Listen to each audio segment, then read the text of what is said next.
Hello student, good morning. Welcome online classes. आज एक बार फिर से ऑनलाइन कक्षाओं में आप सबका बहुत बहुत स्वागत है। आज क्लास 10th के स्टूडेंट सोशल साइंस में सिविक्स पढ़ रहे हैं, क्योंकि सिविक्स हमारा कई दिनों से चल रहा है, सिविक्स का पोर्शन। और हमारा जो लेसन है आज का, वो लेसन नंबर 7 है। लेसन नंबर 7 जो है वो लोकतंत्र के परिणाम। लेसन का नाम है हमारा लोकतंत्र के परिणाम। ये लेसन है हमारा।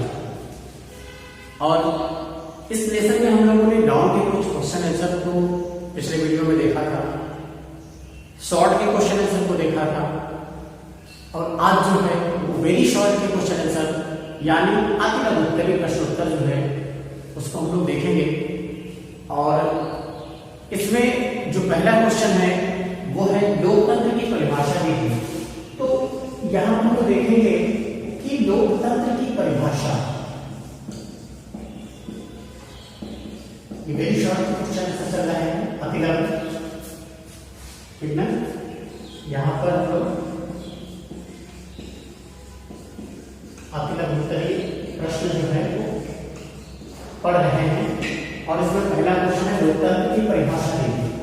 तो लोकतंत्र की जो सर्वश्रेष्ठ परिभाषा है, इसको सर्वश्रेष्ठ परिभाषा के रूप में जाना जाता है, वो है अब्राहम लिंकन की परिभाषा। ये अमेरिका के राष्ट्रपति थे अब्राहम लिंकन, और इनकी परिभाषा को लोकतंत्र की सर्वश्रेष्ठ परिभाषा मानी जाती है। वो परिभाषा है लोकतंत्र जनता का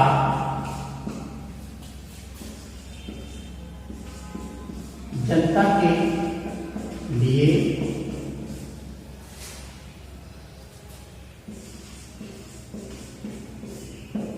जनता के द्वारा शासन व्यवस्था है।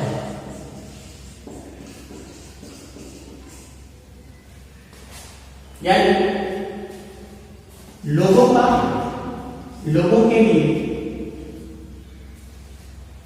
और लोगों द्वारा, जनता का।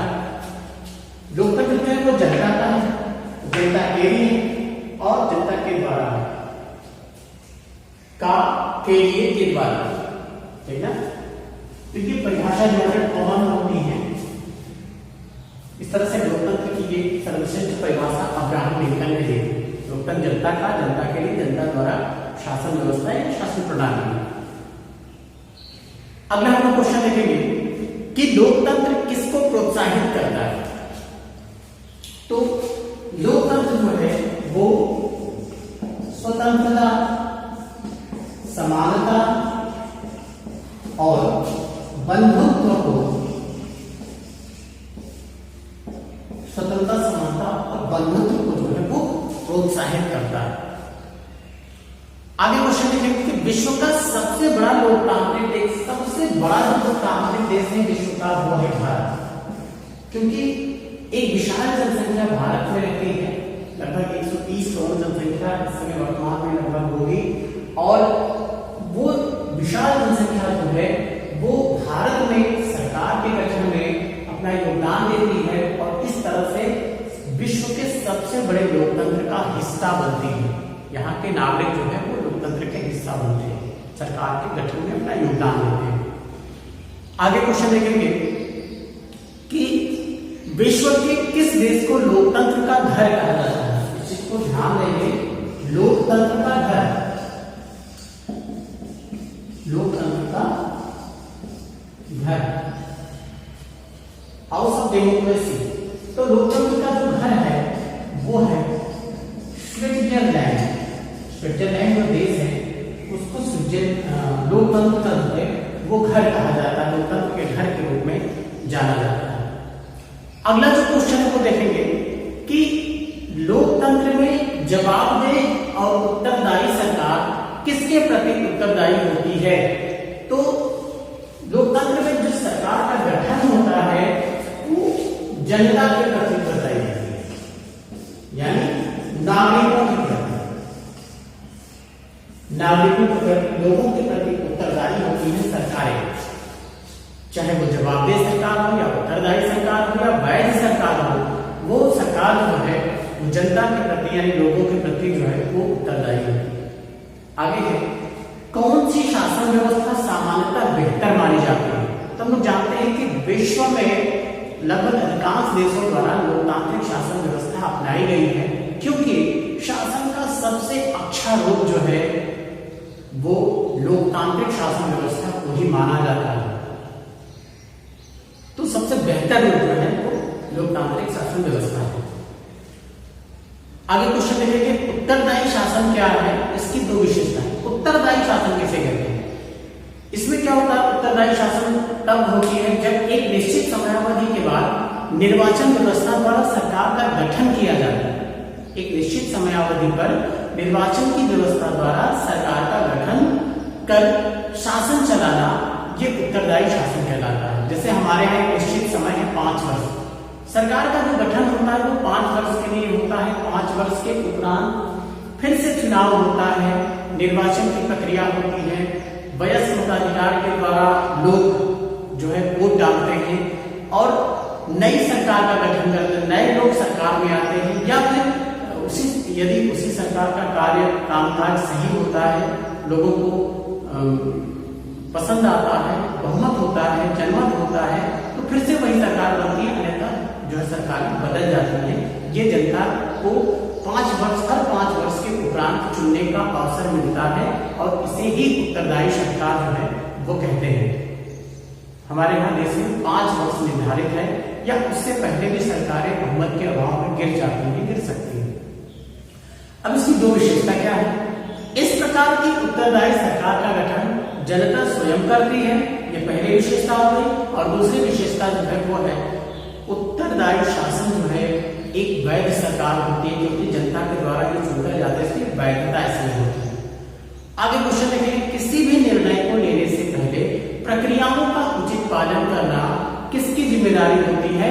तो जितने भी निर्णय होते हैं वो आपसी सहमति के आधार पर, विचार विमर्श के आधार पर, यदि कोई योजना बनती है तो मंत्रिमंडल की सलाह पर, और यदि किसी टॉपिक में बहुमत विधेयक लाना होता है, यदि विधेयक को पारित करना है, कानून को लागू करना है, कानून बनाना है, तो वहां भी जो है एक प्रक्रिया होती है जिसमें बहुमत से जो है कोई भी विधेयक पारित होता है, 2/3 बहुमत से पारित होता है। दोनों शब्दों में पारित होने के बाद राष्ट्रपति की सहमति के बाद ही जो है वो विधेयक कानून का रूप लेता है। तो यहाँ भी जो फैसले होते हैं, जो कानून बनता है, वो सब जो है आपसी सहमति और निर्णय के आधार पर जो है होता है। अगला क्वेश्चन देखेंगे, वैध सरकार किसे कहते हैं?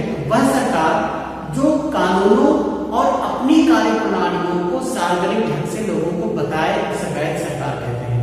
हम लोग देखते हैं अक्सर कि सरकार अक्सर जब सरकार के लोग जो है विधायक या सांसद या कोई मंत्री होता है, वो जब भी भाषण देता है तो अपनी कार्य योजनाओं को, कार्य प्रणालियों को सार्वजनिक करता है, लोगों को बताता है, अवगत कराता है।